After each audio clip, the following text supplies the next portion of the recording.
Hello, ladies and gentlemen, boys and girls. I'm Daniel Rodriguez, and welcome to my Venom movie review, which stars the film Venom stars Tom Hardy, Michelle Williams, and Riz Ahmed.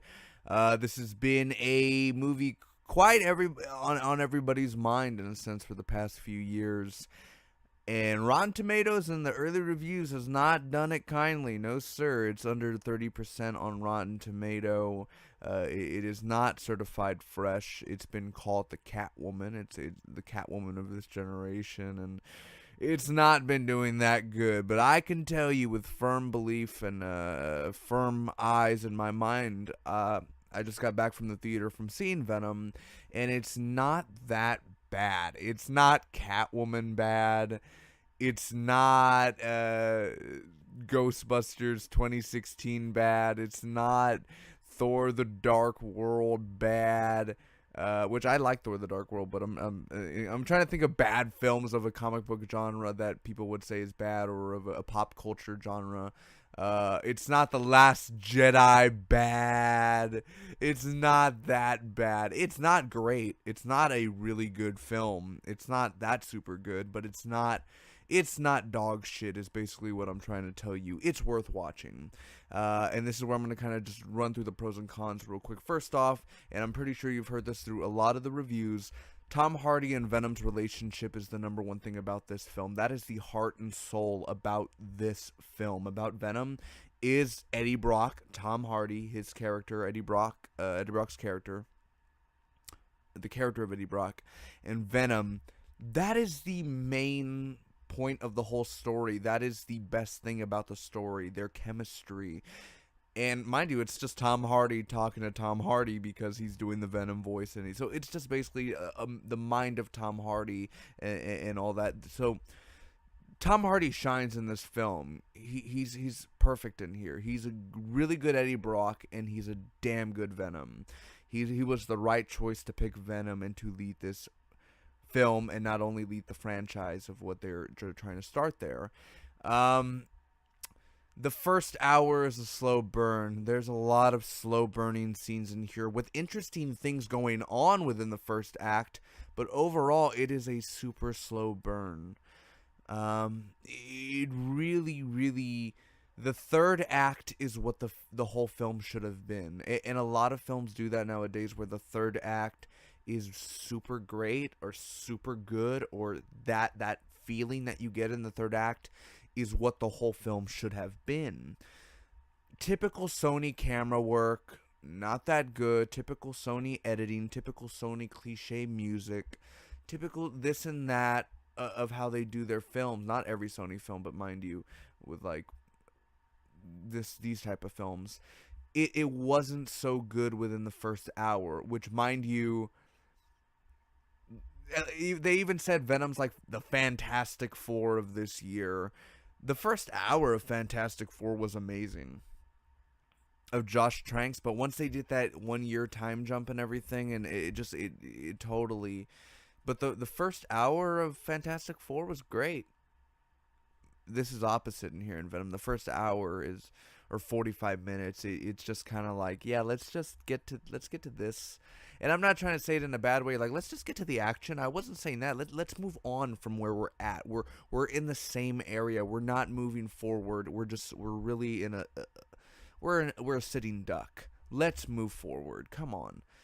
And so that's where kind of the movie stood for the first hour, 45 minutes. And then right after that, when we got to the second act, a little into the second act was a little slower, very cheesy lines. There were certain scenes where people would laugh at it, and I'm like, I don't think you're supposed to laugh at that. I think that's supposed to be a serious scene. It's one of those types of films, and what it had going for it in the first and second act. But the villain himself, like Riz Ahmed did a really good job. Honestly, he kind of blew me away in this film of Carlton Drake, which I enjoyed him in Rogue One, and I could tell this guy has a range. So definitely him as Carlton Drake, I thought he was a worthy villain for the film of Riot. So definitely Riot, and the battle scenes, the action scenes are fine. The action scenes are a popcorn flick. The action scenes are entertaining. It's an entertaining film.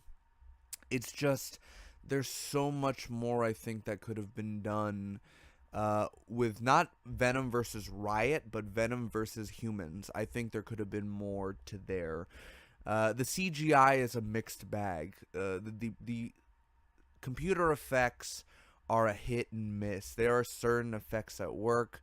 There are certain effects that really, like when Venom's talking to Eddie Brock during scenes when he's not fully Venom, it just looks bad. It's a shitty CGI that they used. But when it's Venom versus Riot and stuff like that, the CGI looks from decent to really good. So it's a mixed bag again with the CGI. Certain elements will take you out. Certain stunts that Eddie Brock does will take you out. But overall, it is a fun, entertaining ride. It's not that bad of a film. It's not dog shit where I would say, never see this film. It's horrible. I was like, I want to see Eddie Brock. I want to see this guy go up against Tom Holland Spider-Man.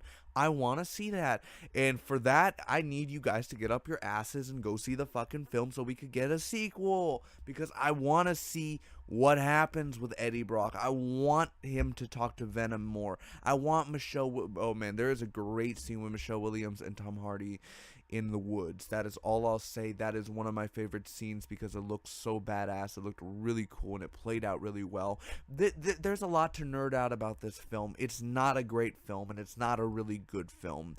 It's a really good comic book film. It's not like Dawn of Justice great as a comic book film wise.